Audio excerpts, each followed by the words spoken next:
On the night of July 17th, 1989, Shannon Siders, a recent high school graduate from Newaygo, Michigan, was last seen alive. Known for her vibrant personality, Shannon had joined a group of local teenagers who were drinking and socializing in the wooded areas of Newaygo County. Among those present were Matthew and Paul Jones, two teenage brothers familiar to the area. That night, several witnesses, many of whom admitted to being intoxicated, recalled seeing Shannon riding in a red Mercury Cougar. The car belonged to Paul Jones, and Shannon was observed seated between the two brothers. The teens spent hours driving around rural roads, engaging in what was later described as partying. Though the exact timeline remains unclear, witnesses consistently placed Shannon in the vehicle with Matthew and Paul well into the late evening. By the early morning hours of July 18th, the brothers were seen alone in the car at a local grocery store parking lot located at the intersection of M37 and M82. Shannon was no longer with them. When asked about Shannon's absence, Paul Jones responded that they had dropped her off at home. However, that claim would soon prove questionable. Shannon never returned home that night. Her unexplained disappearance, beginning with that final car ride, would spark a decades-long investigation and eventually lead to one of Michigan's most controversial murder trials. The last verifiable sighting of Shannon Siders remains that moment when she was seen between the Jones brothers, hours before she vanished without a trace. Shannon Siders failed to return home on the night of July 17, 1999. Her father, Robert Siders, immediately grew concerned. The following morning, he began contacting Shannon's friends, hoping to determine her whereabouts. Despite his efforts, no one could confirm seeing her after she had been with Matthew and Paul Jones. Days passed without any sign of Shannon. Ultimately, Robert filed an official missing person report, initiating what would become a long and complicated investigation. At the time, police treated the case as a possible runaway. This initial assumption shaped the early phase of the investigation and influenced the urgency with which it was pursued. Law enforcement did not immediately suspect foul play, and this delay would later become a significant point of criticism from the Siders family and advocates who believed crucial time and evidence were lost. During the initial investigation, police interviewed Matthew and Paul Jones. Both admitted to being with Shannon that night. Paul told investigators that Shannon had been with them while doing a lot of riding around, and that he had dropped her off sometime after midnight. However, inconsistencies in timelines and a lack of corroborating evidence made it difficult to confirm or refute his statements. Although hundreds of interviews were eventually conducted, there was no breakthrough. Without witnesses placing Shannon anywhere after her time with the Jones brothers, and lacking physical evidence, the case stalled. No arrests were made. For over 2 decades, the disappearance of Shannon Siders remained unresolved. On October 15, 1989, nearly 3 months after Shannon Siders vanished, a hunter made a grim discovery deep within the Manistee National Forest, in a remote patch known to locals as the Hole in the Woods. The area, densely wooded and isolated, had gone unsearched during the initial efforts to locate Shannon. What the hunter stumbled upon were human remains in an advanced state of decomposition lying beneath a slumped-over pine tree. Authorities were notified, and a forensic investigation was launched. The body was confirmed to be that of Shannon Siders. The condition of the remains suggested a violent death. Her skull was found detached from the rest of her body, located approximately 14 feet away. Alongside the remains, investigators recovered a pocket knife and 2 wooden table legs. These objects, though found at the scene, were not initially tied directly to the cause of death, but added to the impression of a brutal and chaotic assault. An autopsy revealed that Shannon had died from blunt force trauma to the head and had suffered multiple other injuries. The level of violence evident in the injuries indicated a prolonged and aggressive attack. Due to the advanced decomposition, determining the exact sequence of events remained challenging. Nonetheless, the discovery shifted the status of the case from missing person to homicide. The body's location and condition also raised questions about how long Shannon had been there and why it had taken so long to find her. Despite this breakthrough, the case remained without suspects. Despite the discovery of Shannon Siders' body in October 1989, the investigation failed to gain momentum in the months and years that followed. Authorities conducted over 470 interviews, yet no charges were brought against anyone. The case entered what many described as a cold phase, with no leads substantial enough to move forward. For the Siders family, this lack of progress was deeply frustrating. They believed the original investigation was mishandled and lacked the necessary urgency from the outset.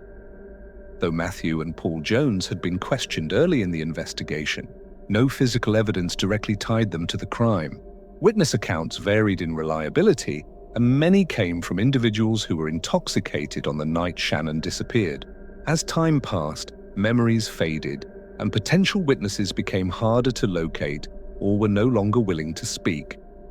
Rumors circulated in the Newaygo community for years. One witness reportedly claimed to have seen Shannon's class ring in Paul Jones's car around the time of her disappearance, but that lead was never officially corroborated. Without concrete forensic evidence or consistent eyewitness testimony, the case stalled indefinitely. By the early 2000s, the murder of Shannon Siders had become one of Michigan's most well-known unsolved cases. Her family and local residents continued to push for justice, but the investigation remained dormant. For over 20 years, Shannon's murder lingered in silence, with no arrests and no resolution in sight. In 2011, over 2 decades after Shannon Siders' murder, a cold case task force was formed to reinvestigate the case. This renewed effort brought fresh eyes, new strategies, and a more aggressive approach to long-dormant leads. The team included experienced investigators who focused on re-evaluating past interviews, tracking down individuals not previously questioned, and encouraging reluctant witnesses to finally come forward. The goal was to break the stalemate that had defined the investigation since 1989. One of the most significant developments came in 2012, when authorities exhumed Shannon's body. The purpose was to search for any remaining forensic evidence that may have been missed during the original autopsy. While no major forensic breakthroughs were publicly reported, the act of exhumation signaled a serious commitment to resolving the case. As investigators revisited old statements, patterns began to emerge. Several witnesses described incriminating conversations allegedly held by the Jones brothers over the years. Ronald King, a key witness, testified that he overheard one of the brothers say, "Maybe we shouldn't have hit her so hard," and "she should have given us what we wanted." Statements like these, though circumstantial, began to align across different sources and timelines. The task force also uncovered social interactions where the brothers allegedly spoke about the murder in a cavalier manner, boasting that they had avoided charges. With these newly surfaced accounts and a broader witness pool, authorities believed they had enough to proceed.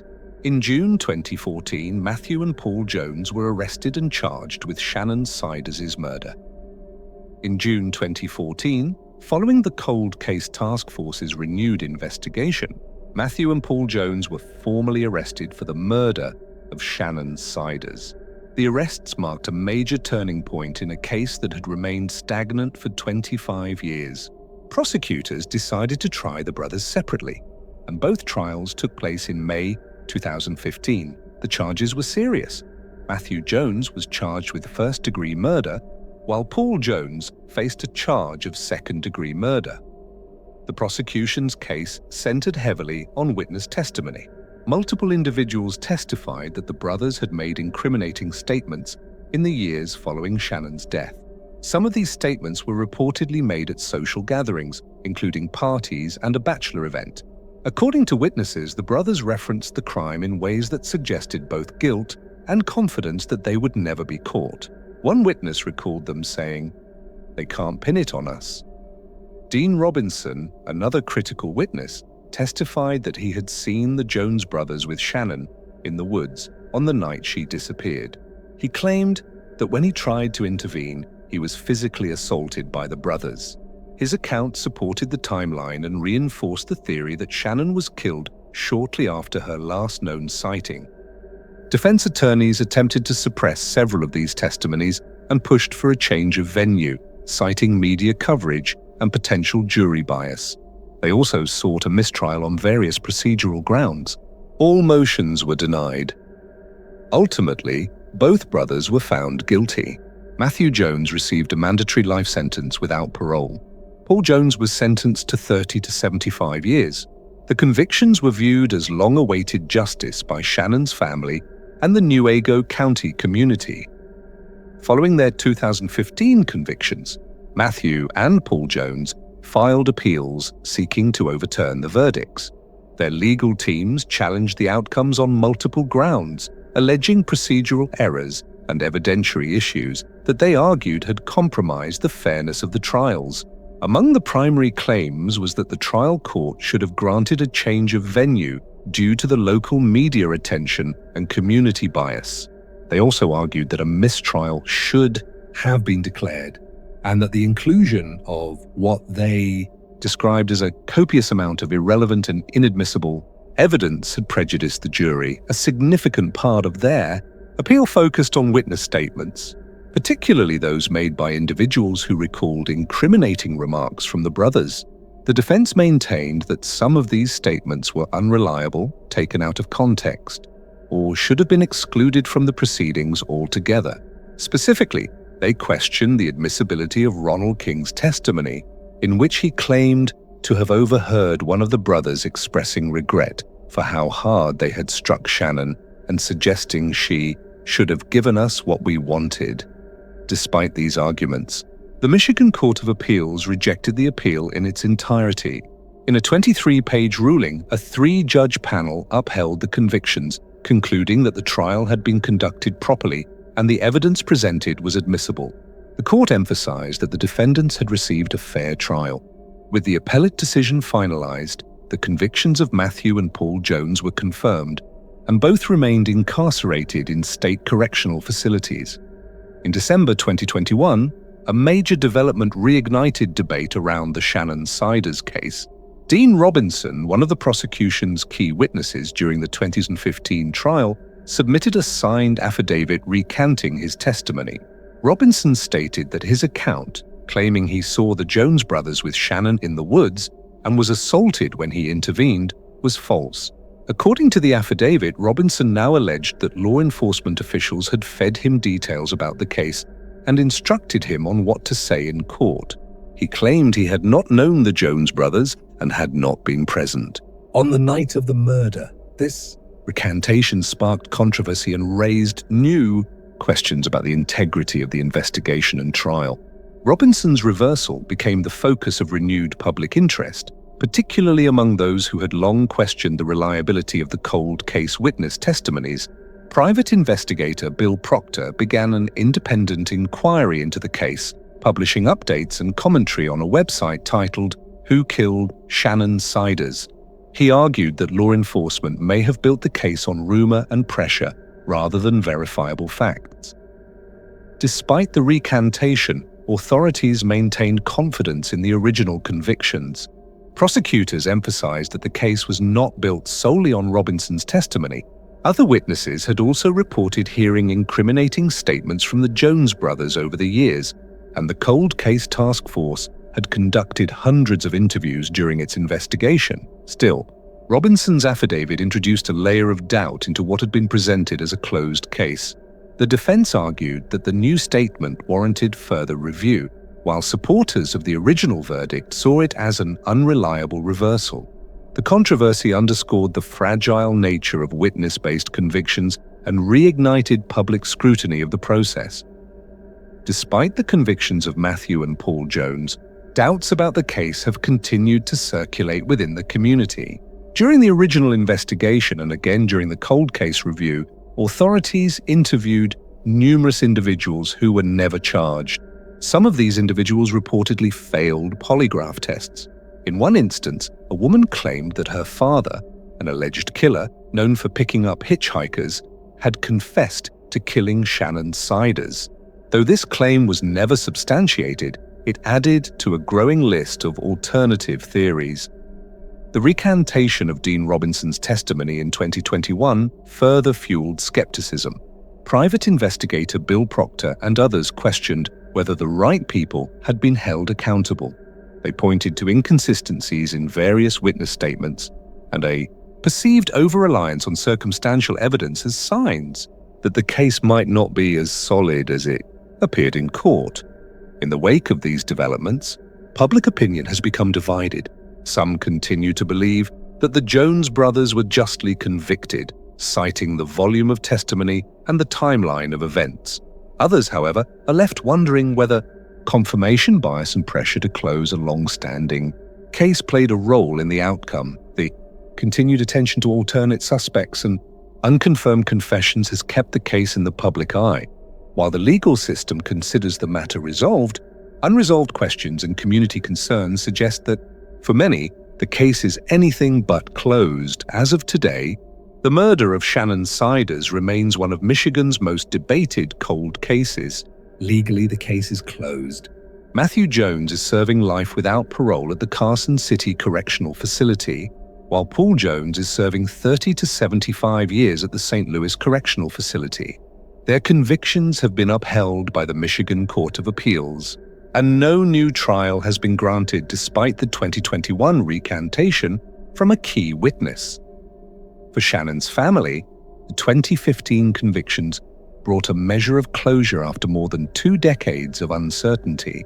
They have stood by the outcome, maintaining that justice was finally served through the dedication of the Cold Case Task Force and the willingness of witnesses to speak up. However, for others, particularly those following the case through the lens of Bill Proctor's investigation and the Who Killed Shannon Siders platform, the story feels incomplete. The recanted testimony, questions about police tactics, and the presence of other possible suspects have led to continuing doubts about whether the right individuals were convicted. This divide underscores the complexity of solving crimes decades after they occur. Eyewitness memories, community pressure, and evolving legal strategies all influence outcomes. In Shannon's case, these layers have resulted in both resolution and controversy. Though the case is no longer active in court, it remains open in the minds of many. Whether viewed as an overdue triumph of justice or a flawed prosecution, the story of Shannon Siders continues to raise critical questions about truth, accountability, and the pursuit of justice.